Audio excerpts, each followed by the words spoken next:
Good evening. Welcome to the 12 Man Podcast live on YouTube, on Facebook, on all the popular places you listen to your podcasts, to part of the Fan Network and TalkSport as well. I'm Steve Jackson. I'm your host for the evening. Got Mr. John Donovan with me. Evening, JD. Hello there. How are you doing? Yeah, not bad. Are you? Yeah, good. Thank you. Good. And also backed by popular demand. Not from others, from us. Mr. Lee McCall's back with us. Evening, you all right? You all right, guys? Good, mate. You? Yeah, not bad. Good. So yeah, a few bits to talk about tonight. We'll talk about Saturday's game. Really frustrating draw with Oxford, but it did draw us ever closer to what our main target is. So bigger picture, all right. Smaller picture, wasn't great. And then we'll preview the two games coming up. Because we're not back next Monday, we're back next Tuesday again. Because we've got Leicester tomorrow night, and then we've got Birmingham away next Monday as well. So we'll have a chat about them. We'll go for everything and see how the evening pans out. So before we start, are we both all right? Yeah. All good, thank you. Good. Right, so before I talk about the football itself, I'll pass to you, John, because obviously we had, as a fan group, we had our meeting last Wednesday, which went, by all accounts, very successful, very, very meaningful. A lot of feedback, a lot of progress. Talk us through what was like last Wednesday. Yeah, we invited fans to come to a meeting just to discuss and throw about ideas to improve the North Stand. There are already sort of pockets of singers within the North Stand, but obviously, as we see the season coming to its finale and how crucial every game is, we just want to give the team as much help as we can, and I believe that a noisy South Stand and a noisy North Stand will help. So the lads, like from the podcast, the lads who help on match days and who generally drive the 12th man, put it out there to fans. Come and talk to us. We'll listen to you. We'll tell you what we sort of hope can happen. You give us your thoughts. You give us some ideas. And to be fair, it was a healthy turnout. We held it at the media suite at the stadium. It was a good turnout and a great cross section. I mean, there was people from the West Stand, Northwest corner, East Stand. There was all sorts of age groups, young kids keen as hell to get involved and help, and shall we say older fans who've been in the same stand for 30 years and want to see it get back to its former glory when the stadium first opened. And I think we talked for just over a couple of hours. We had a couple of lads from Red Faction there who were great. Their input was brilliant, and everybody was so positive. Everybody wanted the same thing, and it was fantastic. It was uplifting. We didn't know what the turnout would be like. We thought it might be, we might be falling on deaf ears with our request for people to come and speak, but it was brilliant. And we had a couple of reps from the club there also. Craig McManus and Demi Lee was there, and they were giving us ideas and putting in thoughts from the club's perspective. So it all worked really well. It seemed that 2.5 hours seemed to fly by, and as a result, we've improved a number of things. We've introduced a few things which I'll let Liam talk about, because obviously he was there at the meeting. He was very instrumental in getting it all sorted out, and had a great input. So Liam, over to you.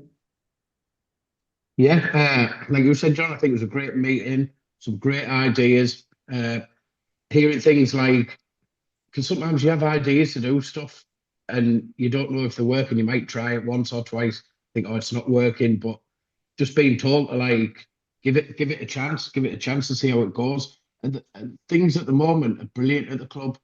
It's it's now when we need to be getting all this stuff done now. Everything will fall into place, hopefully, so that when there are tougher times, there is that voice there to help them a bit more, and doing all these little things like the flag bins that we put out.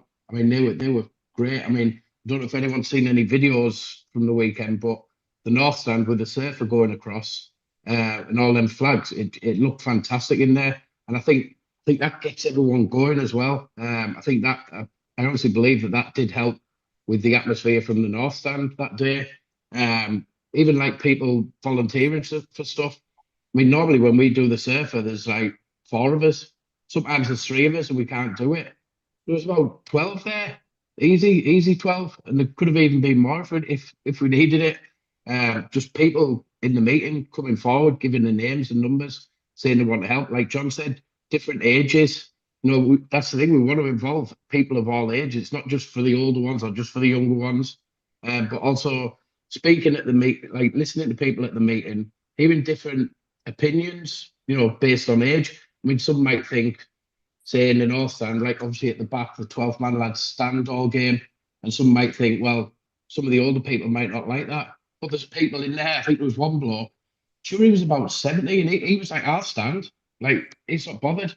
You can't just like judge a book by the cover. And obviously speaking to people at the meeting, you're getting all sorts of ideas and what they'd do and what they wouldn't do. I thought it was a great meeting, and we've obviously planning to do another one, maybe in the summer or something, to try and keep building on stuff. So watch this space. Yeah, definitely. Yeah, that's it. So hopefully in the summer we're planning for a Premier League campaign, So, but yeah, it was brilliant. I mean, and the idea of like flag stations was introduced. I mean, we put flags out previous matches, but you don't know where you're putting them out, if you know what I mean. You don't know whether the fan who sits in that seat is keen to use it or not. So in a way, you're doing it blind. But with flag stations and a sign up to tell people to pick one up and then return it after the game, you're hitting people who want to get involved rather than taking a chance. If they pick up a flag, it's because they want to. So like Liam said, to see the videos from different stands within the ground of the North Stand with the surfer going up and across, and all the flags littered from sort of top to bottom, left hand side to right hand side. It was great, and I'm going down with another lad tomorrow to put more flags in the bins so that there's more flags available. It went really well on its first trial, so to speak. So hopefully we can just improve it, introduce more flags, introduce more bins. There was only like three bins in 3 stairwells, but we've got another 2 stairwells that we've got to accommodate. So we'll get more flags, more bins, and hopefully people will get used to it and people will want to do it, and it'll make the North Stand look fantastic. And as Liam said, it just gets everybody involved. And if you stood up waving a flag, you'll get behind the team, you'll sing. So yeah, from our perspective, it was an absolute success. Great night. Yeah, it sounded like it was a brilliant night. I was glad I couldn't be there, but I'll be there for the summer one. I'll make sure I'm there for the summer one, because they say that's when I'm stepping into it all again. Because I'll be back absolutely next season full time, and I'm going to come back for the latter part of the season, like a proper glory hunter. But I'll be back full time next season. I say, I'll definitely be back for that. So. No, it's looked brilliant. I say all the pictures I saw, obviously not just from you lads who shared them with me, to say how good it looked, but just random people online and stuff just saying, look how good North Stand looks, and well done to everyone involved, because it was a massive success, and it's only going to get bigger from there. Like you say, more flags are going to get put out, more bins are going to get put out for people to access, to make it easier for them to grab when they're walking to their stairwells. And yeah, it's good. It's really good, because the crowd's only going to get bigger. I know it was a big crowd on Saturday, but I know everything's just going to get bigger and bigger until the end of the season now. So, less and less empty seats, and exciting times coming. So, yeah, keep an eye on your social, etc. If you want to get involved in stuff, even get in touch with us. If you say you want to get involved in it, and do something to help, just get in touch with us, and we'll soon get back in touch with you. And say, just Yeah, wherever. Yeah, there's a list of names and numbers who volunteered to help on match days to do particular jobs, and that's going to be all set up in a WhatsApp group. So, like I say, if anybody listening wants to get involved on a match day, send us a message. We'll add you to the WhatsApp group, and then we'll keep you informed of plans that we have on particular match days. Exactly. The more the merrier. Like I say, it's not just a close fan group. It's it's a fan group for the whole football club, and the more people can get involved, the more successful it's going to be, and the more lively match days are going to be, and the atmosphere is just going to grow more and more. It's going to benefit from that. So, get involved. If you want to have a flag or have a sing along or whatever, just get in touch. So, right. I've put it off enough. I've talked about the match now. Right, so team came out. I'll start with you, Lemon, because team came out. 3 changes we made. Because first thing you said to us in our group chat, we were really going for on Saturday. And you look at the starting lineup he put out. The changes he did make, obviously taking Alan Brown out, which I'm sure you were gutted about. He pushed on a bit further, didn't he? He put more attacking players on the pitch. Yeah, I wasn't surprised to see Brown drop, to be honest. I thought he'd drop one of them middle 3. It was always going to be a game where we were like camped in their half, and they were going to maybe hit us on the break a little bit. Maybe that's why he dropped Ayling. I would have liked to have seen Ayling. I think he's just got that pass, he can see stuff and that. But he's obviously just put Dale Fry's probably a bit quicker than him, because they have a bit of pace up top, and they're obviously going to sit deep in that low block and try and hit us on the counter. It was a team selection I wasn't surprised with. I thought he might have started McGree, but I wasn't surprised to see Sammy Ento start. No, I wasn't either. I think that was one I was looking to bring in, especially after the impact he made against Coventry. I thought he did really well for his 40 minutes. But what did you make of the team, John? Yeah, well, I thought we might have. I did suggest that Ayling would start, but I thought he would have started in a back 3. No, sorry, not Ayling. Dale Fry. But I thought he would start in a back 3 with Ayling and Malanda. But it was just a straight swap for Ayling. I mean, Ayling had he struggled against Coventry, but he's been outstanding this season. And it was a little bit harsh, but the manager's doing well, and you've got to sort of bow down to his decisions. Like I say, I thought it might have been a back 3, but he went with a flat back 4, and obviously the other introductions was Strelic and Sammy Ento for Brown and McGree. I didn't see McGree not starting. If I'm honest, I thought he would have started and probably got changed around the hour mark, 65 minutes, just to manage him for the rest of the season. But like I say, the manager gets paid to make those decisions, and it was still a very strong team. It was a very strong team, and one that was well capable of winning that game. Yeah, the only thing I was a bit what it exposed bringing Sammy Ento in, because obviously when he was on the bench against Coventry, the bench looked really strong with options just in case he needed to go forward.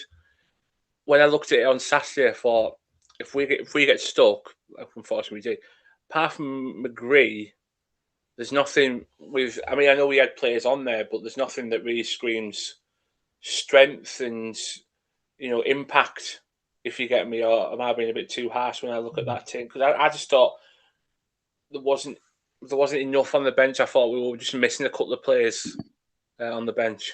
Well, maybe the thought was to get the game won, get it won early, and then sort of take players off and consolidate the lead that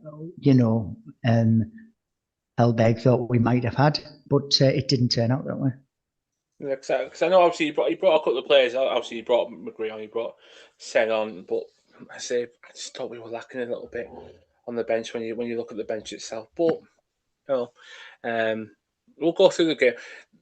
So the first big talking point, obviously, it didn't get talked about a lot during the game, but I spotted it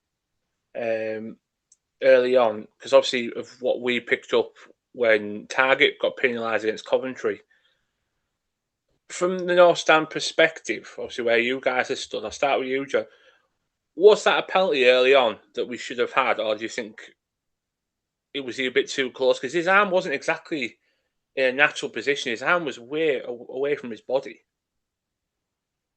Well, listen, if the referee is going to give a penalty for Matt Targett's sort of raised hand, then if there's any consistency in the game, which we now know there isn't, then he should have given a penalty for the Oxford player, number 8, who sort of stuck his hand out. For me, it should have been a penalty.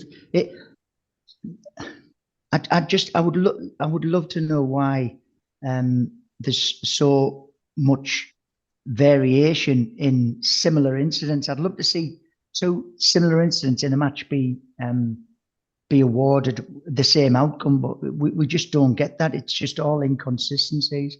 But yeah, from my viewpoint at the back of the North Stand, I thought it was a penalty. He put his hand in the air. I don't think that was a natural place for it to be, and the ball struck his hand. To me, it's a penalty. Liam, come here. You with the same opinion?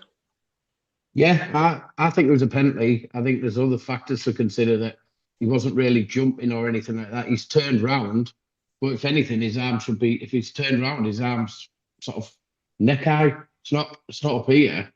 I think, saying what John said about the consistencies, I think the location of the incident, it obviously was a close-ish incident. And I think it's probably borderline with referees where they think, is it too close or is it far enough away? I think that's probably why we didn't get it. But usually it would be a player like jumping and it was hit close range, or his arm's just a bit to the side and it's hit full force at him. But his arm was in an unnatural position. It should have been a 100% penalty for me. Yeah, I think that's where, well, obviously where John's comment comes in about the inconsistency between officials. I mean, Oliver Langford didn't give it. I mean, he'll have his reasons. He obviously, the player was too close. He was too, wasn't enough of a reaction time for him to move his arm out of the way. But then you've got other officials who'll look at that and go, hang on, his arm shouldn't have been up there in the first place. So, for me, that's a penalty. I thought straight away watching it at home, as soon as he did it, I thought, well, that's a penalty straight away, but obviously it wasn't given. And obviously, the videos I've seen since and reaction I've seen from other fans, it's clear for me, and it's frustrating that we can have it given against us one week, because we all agreed last week, we all sat and said, yeah, fair enough. I can't really grumble because Targett had his arm out, but then we can have a grumble because I say their player had his arm out and he hit his arm clearly. Targett shouldn't stop running, but he was that strong in his protest that he thought, no, this is an absolute penalty. And you could see why he wanted to have it given as well. It was just massively frustrating. We've spoke about it in the past, haven't we, about the lack of penalties that we've received. I think it's about 1 or 2 penalties that we've actually been given this season. 2 penalties, I think, all season. We haven't had a great deal against us either. I think we've had about 5 against us. Yeah. Which isn't much. No, you're absolutely right. It's we haven't had many this season. I mean, I'll have to go through. I can report back next week with how many we've not had and not had. But there's not been many in games I've watched this season where there's been a penalty in our game, so it was just massively frustrating. And yeah. The thing is, Steve. I mean, you tell me somebody who doesn't raise their hands up when they're jumping, because everybody raises their hand up. It's what propels you or helps propel you upwards. So that time, his hand was in that position because he was off the ground. The Oxford player, yeah, I don't know why his hand was up there. I have no idea. Fan round. Yeah, okay, but yeah, it was an important point in the game. I mean, a crucial point really. As the game panned out, it could have been. It could have set us up for the rest of the game, and it would have meant Oxford would have had to open up a bit more, and maybe we could have we wouldn't have to face the 10 men behind the ball that we had to for the majority of the game, but it wasn't given. So, and there was still plenty of time for us to go on to cause damage, but you know that failed to happen. Yeah, I felt first. I mean, there was opportunities that we had. You know, there was a couple of chances we had, but I thought the biggest threat was Oxford on the break, because you say the two big chances of the first half. We say Oxford hit the post and the bar.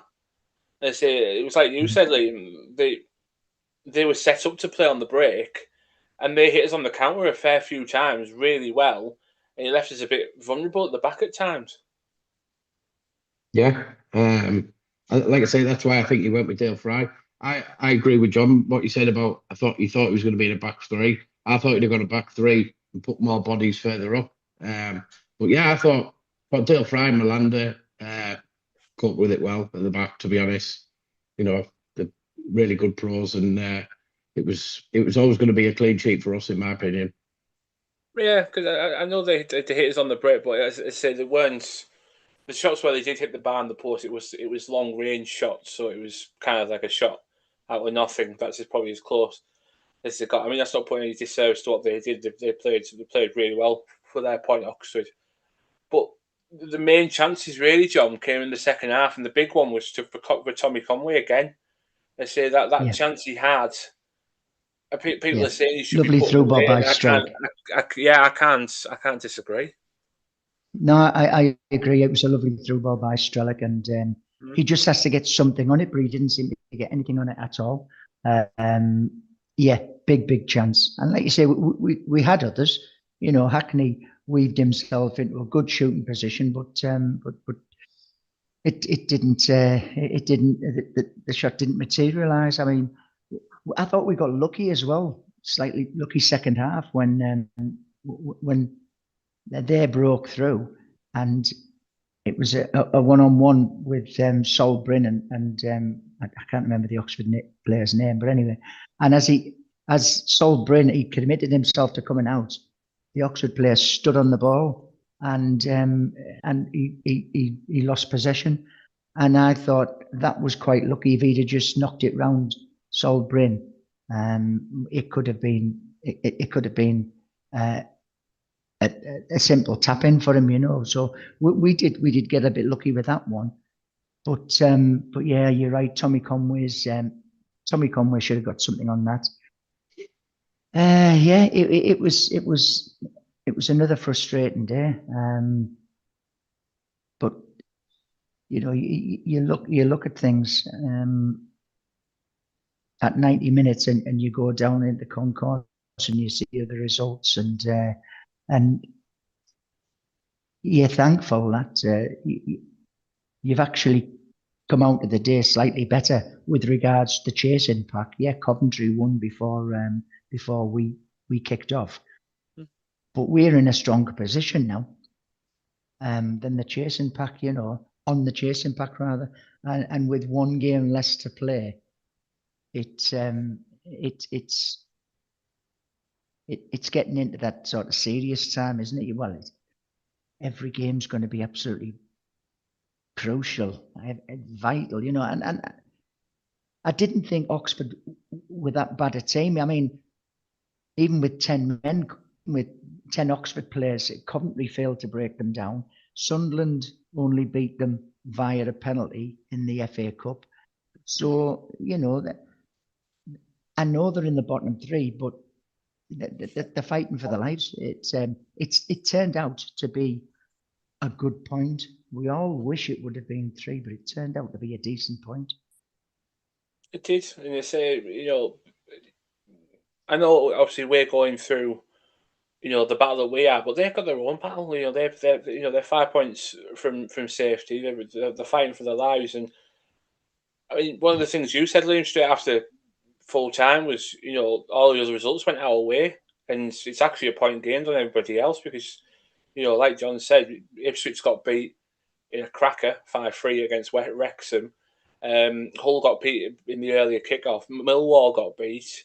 You know, that's the chase and pack dealt with. We just need to do our bit. But if you want to look at the bigger picture, you know, put some perspective on it, we actually did gain a point on everybody else. It was just Coventry we lost points on. Yeah.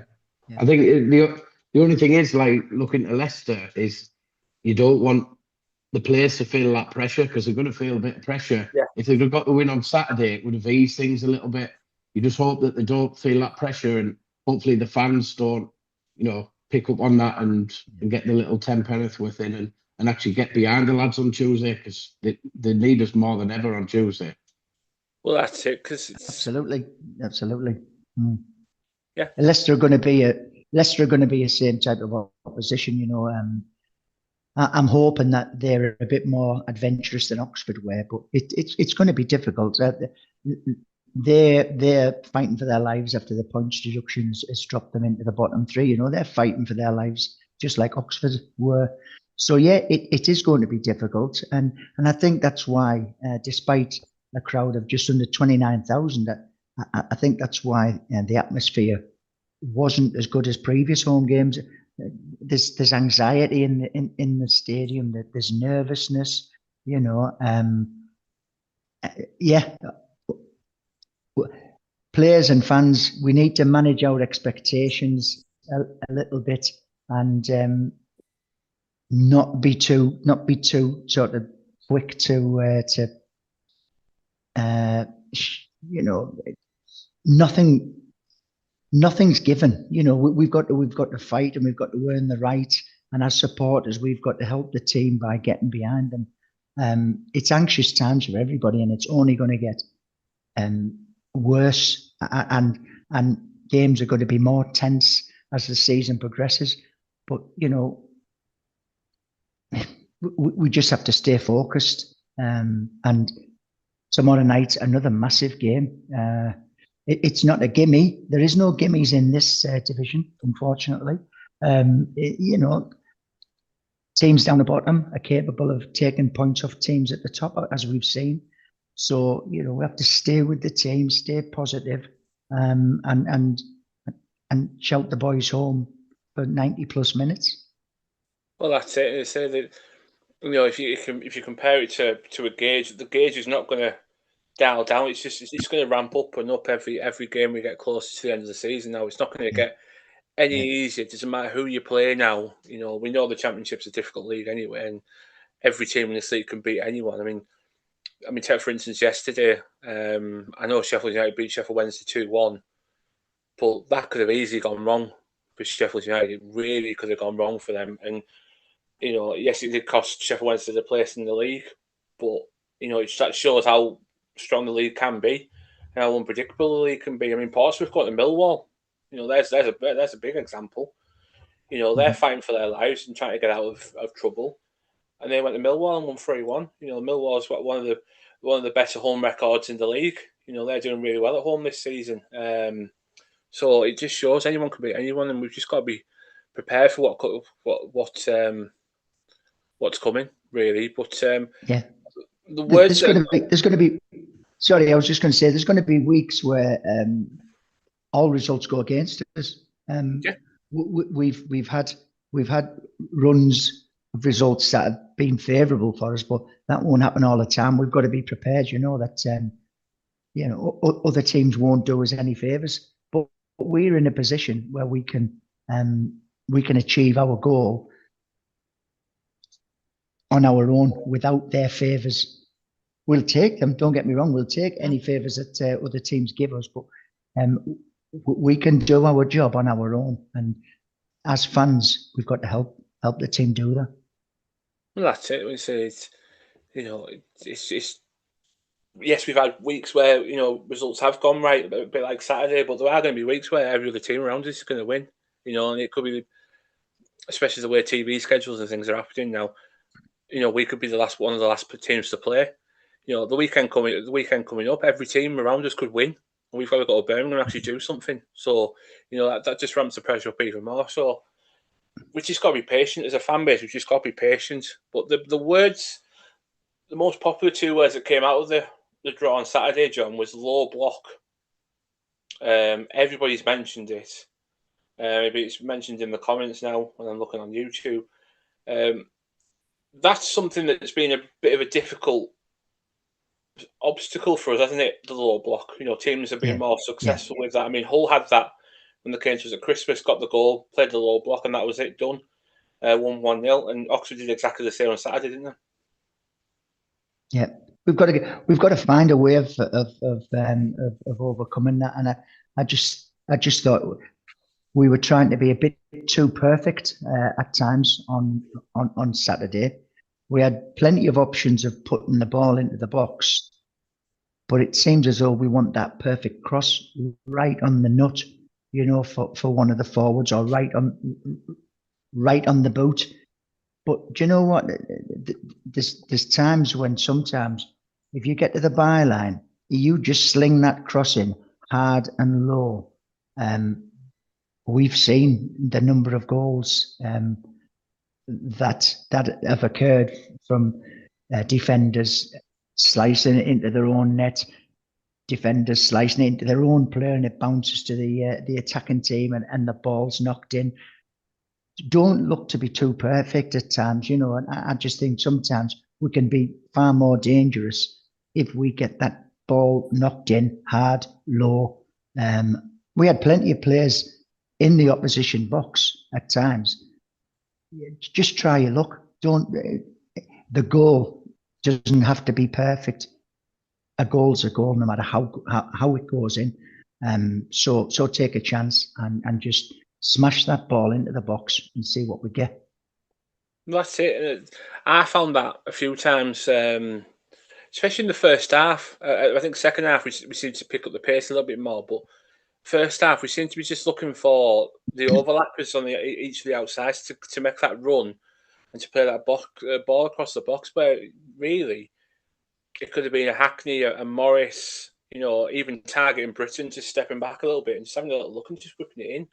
You know, it doesn't take much to put the ball in the box. I know they're a big side, Oxford, and you know they did win more of the ball in the air. But if you're not going to chuck more and more in there, you're never going to win as much as you really should do. So it's well, if they're a big side, Steve, don't put the ball in the air. Put the ball on the floor. Yeah, they're not bigger than us when the ball's only 1 foot off the ground. Well, that's it. I just felt at times we were a bit slow as well. You know, like you said, I think they're trying to play the perfect pass, or they try to score, you know, a bit of an easier opportunity, or to create an easier opportunity. I think just slowed us down a little bit and slowed the passing down. And because I mean, you look at the prime example is that ball from strike through to Conway, which is a massive chance in the game. Because we picked the pace up a little bit, and all of a sudden we picked the pass and we picked the ball straight through, and it opened Oxford up, and we were in. So. Mm-hmm. It just shows that the opportunities were there, and we had the quality to do it. We just didn't do it. It was, a frustrating afternoon, Liam. Yeah, going back to that low block, I remember the last Euros, and there was a lot of it's so when teams do it, it's really hard for any team to play against. And in that Euro, every team who played the low block virtually got a result or held like. Big nations like Spain, I think it was, only beat Albania 1-0. Most of England's games were against the low block until they got to the last couple of games. So they weren't able to play their style. But I agree with John, like we haven't got like a big, strong centre forward So there's no point whipping crosses in like head height because they're just going to get knocked out all day. But yeah, getting them, we've got into them areas and we'll pull them back to the penalty spot. But like John said, get a few hard, powerful ones, a couple of foot in the air. They're the hardest balls to deal against sometimes. I was a bit disappointed in the first half, especially. They had them, Oxford had the two back lines right quite close to each other, but they were playing reasonably high up the pitch. And Strelic has got a little bit of pace and he kept going to make runs. And then he was turning back around and having to go back and then going again. I mean, it's obviously because they haven't played with him a great deal in matches, but so they're obviously not used to his runs or whatever. But I thought there was missed opportunities there because there was first half there was space behind that back line that they could have maybe exploited a little bit more and they didn't. I was a bit disappointed with that, but like I say, it is hard. That low block is extremely hard to play against, and you sometimes need like one of them own goals or ricochet just to open it up. We had it a bit of West Brom. They were kind of playing a bit of a low block when we played them away, and it took like did it bounce off the post and hit their player and go in or something? And then it, like John says, you get that goal and then they open up more because they have to come and attack you, and then that's when you can score more goals. But we just didn't get that look on Saturday. Yeah, Strelic made some great runs, very intelligent runs, but he just wasn't being fed. Yeah. And like Liam said, he had to check because at the bottom in an offside position. But that'll come. We're all disappointed that we didn't beat Oxford, but we've had a great run of results, and we're just thankful that we've gained that extra point on the chasing pack. Yeah, we realise it could have been a greater margin, but we just ourselves down for tomorrow, and we have to go again, and we hope that we can pick up 3 tomorrow. Because I mean, Coventry have got a tough game. Sheffield United is it Wednesday? I know they're missing Calvin Phillips after being sent off, but Coventry have got a tough game. So yeah, let's put them under a bit of pressure by getting the win tomorrow. Yeah, it's Sheffield United, not Sheffield Wednesday.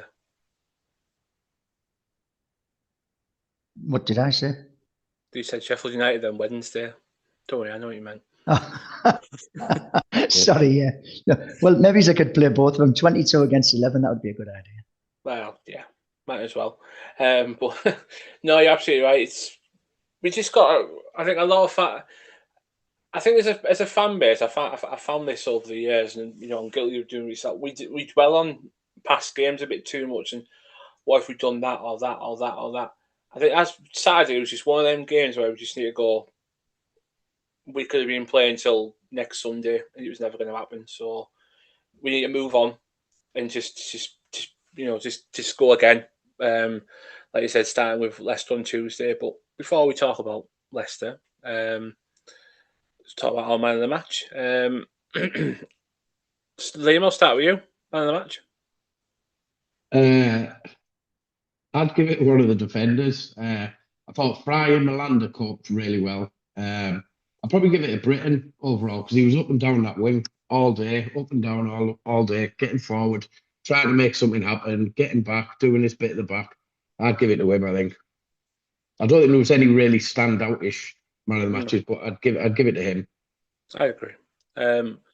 John? Dale Fry for me. I thought he had a decent game, steady game. It would have been nice, like Liam said there, when Britton was on one of his runs, that he got the opportunity in the second half came to him, and he put in a shot that was blocked. That would have lifted the roof of the stadium if that would have went in, but it wasn't to be. Like I say, I think they had 2 or 3 bodies all being thrown in front of the ball, and one of them got it clear. But yeah, my man of the match, Dale Fry. Yeah, like it shows when I think we had double digits in block shots on Saturday. So it just wasn't our day, was it? Yeah, Dale Fry was my man of the match as well. I thought he defended really well. Came in, put the captain's armband on, and led by example. I think Malanda looked a bit more settled next to him as well. I thought they worked in sync really well. That's something I kept an eye on. especially when Oxford were counter-attacking, so you could see they were a bit more in focus, and they did work together really well. So yeah, Dale Farrar was definitely my man of the match for Saturday. So yeah, we move on. We've got 62 points on the board now from 33. So we're still not far off the 2 points a game that we effectively are aiming for. And we're going to game number 34, Leicester at home. A team I expected to be up there with us when the season started. I still think when you look at the squad, it's one of the strongest in the Championship. You know, some of the players they've got are incredible. You look at Mavididi, Vitawu. Have they still got Harry Winks as well? You know, Possibly. they've got some players. Leicester, they've got a really strong squad, but obviously you know they've had their issues and they've had a points deduction and where they find themselves now, John, is a really big relegation fight. It's another team that's going to come here and try and cause us some problems. Yeah, they are. I mean, I would imagine they would settle for a point, but 3 points would be massive for them. So I'm hoping that they come with like I say, be a bit more adventurous than Oxford. But yeah, I mean, when you consider just 10 years ago, they were Premier League champions. It's crazy, isn't it? How far they've fallen, really. All due to sort of mismanagement, really, of the club. Financially, it's bizarre, but that won't affect. I'm sure they're thinking with regards to Borough tomorrow. He's just gonna obviously try and put out the best team he can to overcome them, because the win is vital. Again, it won't be disastrous. If we draw, it would be disastrous if we lost. To be honest, I'd be devastated. But a win would be fantastic, and like I said, it would put pressure then on Coventry. Yeah, it's a game that we, like John said earlier, we simply can't afford to lose, and it's going to become that the case for each and every game as it comes along. But this is, if you look at it, I mean, you know, this is a team. Leicester, was it a week or two ago? They were 3-0 up against Southampton at home, and they lost 4-3. And they were 3-1 up after 82 minutes, and they still lost 4-3. You know, this is a team. If you're looking to score early and potentially get a couple of goals, this could be the one to do it, because they seem to fall apart a bit when they concede a goal. And I think that's where we've just got to step on the front foot again and really push our authority on them and push our quality on them. Yeah, totally. I think if you look before they got the point stop, they were probably just a bit below mid-table, and they're probably just coursing through the season thinking, we're not going to get promoted this season, but we're kind of safe-ish. But now they're being thrown into a relegation fight, and they've really got to pull the sleeves up and roll the sleeves up. I think they've lost 4 out of the last 5. The morale will be really low. But I think to win it, it's a must-win for lots of reasons, because not only it will help us with the points, obviously, and keep us higher up in the table, but we've got to be careful that if we have another iffy result like a draw, or if we get beat, we don't want to be sucked into, that'd be like no winning 3, and then you start if the team start catching you up, you just got to get back to that winning way again, and just keep doing what we're doing. I think we'll be fine.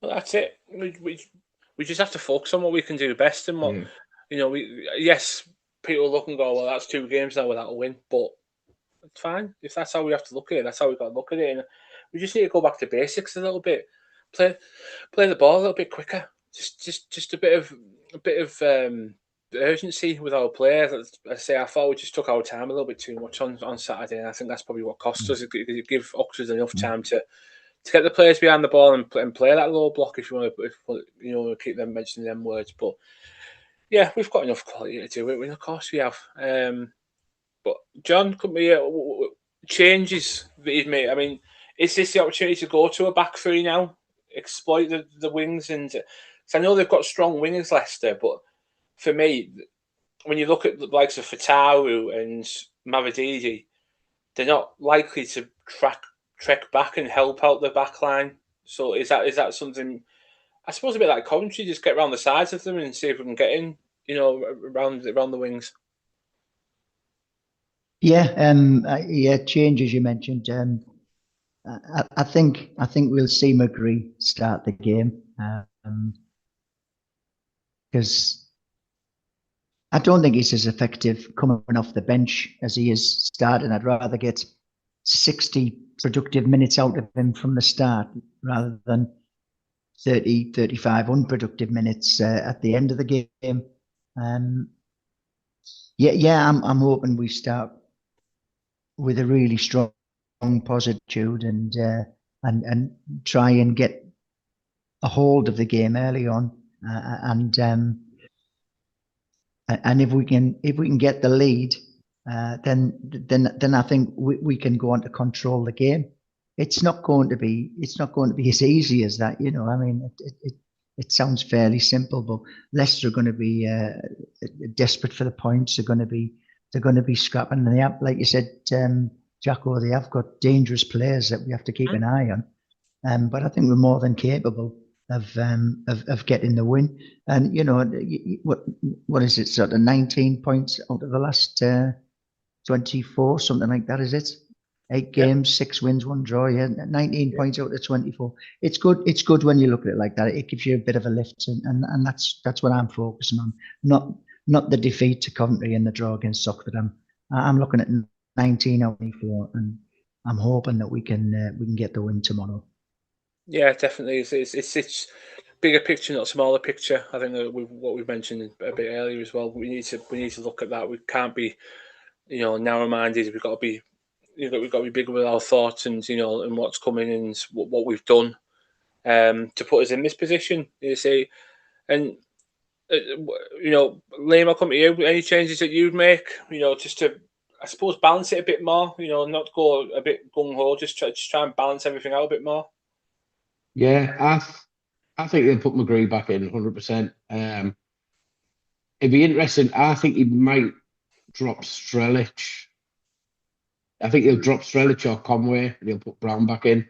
I think he'll go with one striker on the pitch. I think he'll toughen it up in midfield a little bit, try and win things. Obviously, he likes to win things higher up the pitch. It's not going to be as, well, you wouldn't think it'd be as dominant as what the Oxford game was going to be. So I think rather than having, like the Oxford game, he had a lot of forward-thinking players higher up. I think he'll backtrack a little bit and try and be a bit more covering all sort of bases. It wouldn't surprise me to see Brown back in there, and like I say, one of Conway or Strelic up top.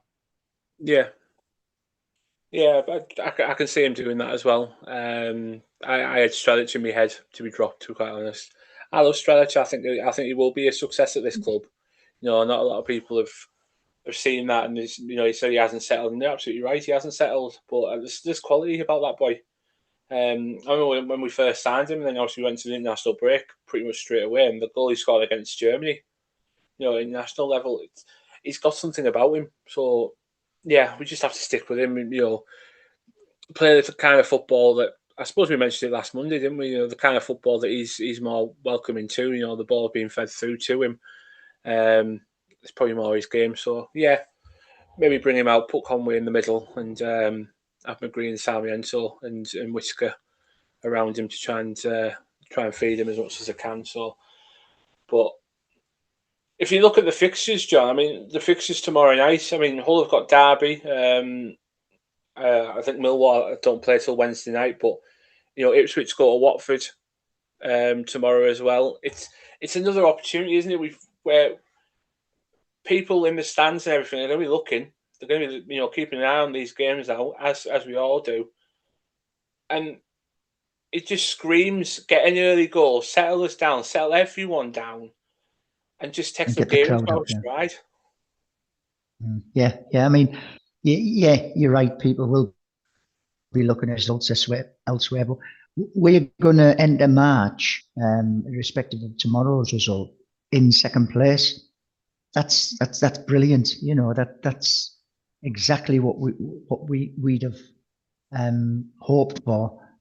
but not envisaged in August. You know, so yeah, it's nervy. It's very nervy. I mean, I was nervous. I was more nervous against Oxford than I was against Coventry, because a few people were saying to me, "Oh, we should batter them today." I don't know, you know, and it's nerves is going to get to everybody, and like I say, I'd much rather be in our position than to be in Derby or Watford or other teams just outside the top six wanting to get in there. So yeah, I mean, the crowd that are there tomorrow, I'm sure they'll get right behind the team, and an early goal would be, if we could get it, would be absolutely massive. It would lift the roof, and that's what we want. Yeah, absolutely right. And yeah, you're absolutely right in what you say. I'd rather be chased than do the chasing at this point now. You know, we've done that. Chase in me. every aspect. They're not going to take long to chase me, are they? With 1.5 bloody legs. No, you're absolutely right.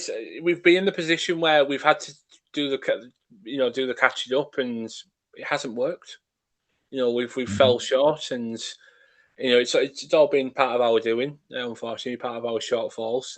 But we're now in a position where we're completely the other end of the scales.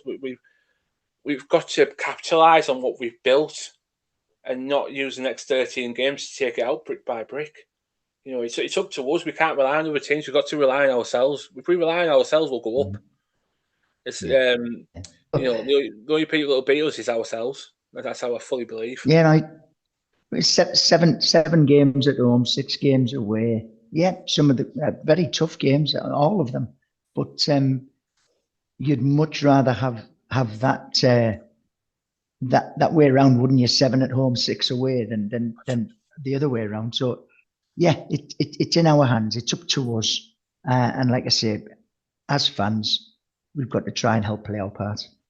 Exactly, and quite frankly, I'd love to avoid a last game decider where we need something, because the way Wrexham are going at the moment, they look they're picking up momentum themselves. You know, they're starting to put something together. So yeah, I don't really want to go there, and have to get something, because they'll probably need to get something for the playoffs themselves, the position there, and so yeah, no, thank you, don't want that.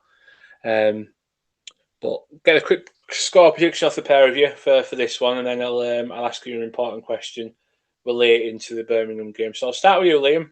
Score prediction, anytime scorer. I'm going to go 2-1 Borough. I'm going to go with, I think he'll start Strelic instead of Conway. I'll go Strelic first goal scorer. Okay. John, come to you. Yeah. Well, I'll change my prediction now. I was going to say 2-1. I'll go 2-0. And Sammy N2. Okay. I'm going to go 3-2. I think there'll be goals tomorrow night. I do think there'll be goals tomorrow night. Because they're very good going forward. They are very good. And they seem to be involved in games with a lot of goals as well. So yeah, 3-2. I think Hackney will get a goal tomorrow night. Hopefully it'll be the winner. That'd be a good one if it was the winner. So yeah, that's my prediction. 3-2 Hackney. And then looking at, obviously, we can predict everything for Birmingham going forward. The only thing I'm going to ask you both, you know, we're on 62 points at the moment. We're all three of us just predicted a win, so that's 65. How many points do you think we'll leave Birmingham with? Will it be 68, 66, or 65? I'll start with you, John.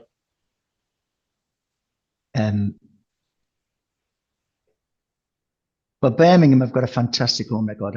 They haven't lost at home. They haven't lost since COVID. I don't think it's as long as that, but it seems forever, doesn't it? They've got a fantastic home record. Yeah. So I will gladly take 1 point there. As long as we get a win tomorrow, I'll gladly take a point at St Andrews. So that we're saying a win tomorrow, 65, 66 then after Birmingham. I'd be happy with that. 4 points next 2 games. So you're saying we have to get a minimum 4 points next 2 games?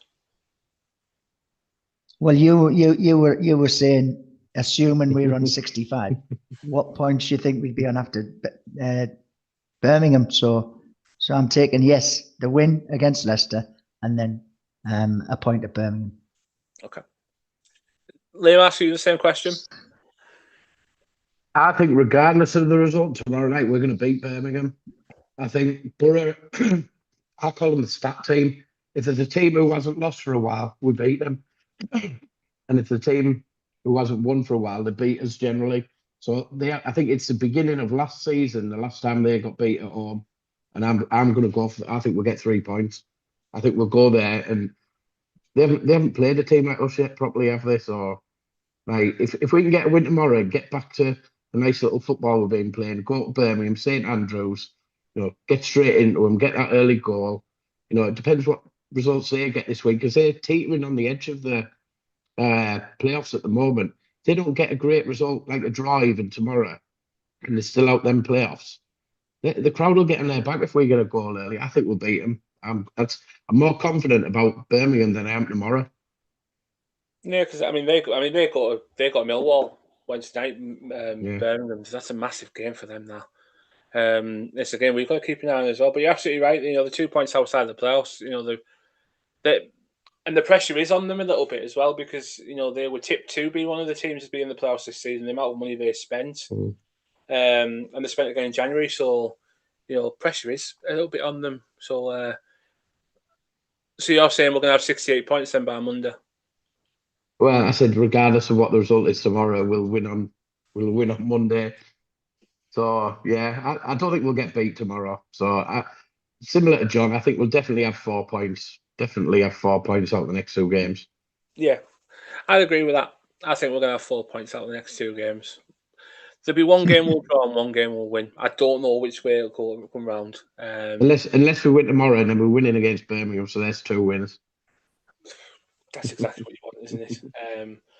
But no, we'll stick something on our socials towards the weekend. Right, obviously we get a clearer picture of what's going on with our predictions and stuff. So keep an eye out on that. And send your predictions in as well. It's not just us that has an opinion. Everyone's got one. So send in your thoughts, send in what you think as well. And just like that, our hour is up. All done. Gentlemen, thank you so much for sparing your time to have a chat with me this evening. Enjoy tomorrow. And John, give the one more plug about where they can find obviously the bins and everything to get a flag to go up to the stand tomorrow night. Yeah, the flag stations are placed at the stairwells for blocks 18 and 19, and 19 and 20 and 21, 22. Yeah, so they're the sort of like, they're the areas where you'll find the flag stations. And by all means, take one. If your kid wants one, take 2. One for you, one for your kid. Get up there, show some colour, get behind the team, and please just put them in the bins at the end of the game, ready for the next home game to be used again. Yeah, there you go. So if you want a flag, just look for a big black bin at the end of the stairwell. Go pick make sure there's flags in it. Don't pick the ones that's got rubbish in it. There's no point getting them ones. Get a flag, get involved, and bring some more colour to the North Stand, because it looks amazing on Saturday, and it'll look even better when under the lights. A big game under the lights is always a good atmosphere at the Riverside. So get behind the boys, just give it everything. The lads will. It's a big game, so yeah. If you're going, enjoy it. And yeah, thank you very much for listening, watching, liking, subscribing, commenting. Yeah, we appreciate everything, and anything you want to talk to us about, or get involved with us, just drop us a message and we'll go from there. But we'll leave it there. I'll speak to you next Tuesday, not next Monday, because we are at Birmingham next Monday. So we'll talk next Tuesday. We'll review the 2 games and then see where we stand going into the crunch time of the season. So arrivederci.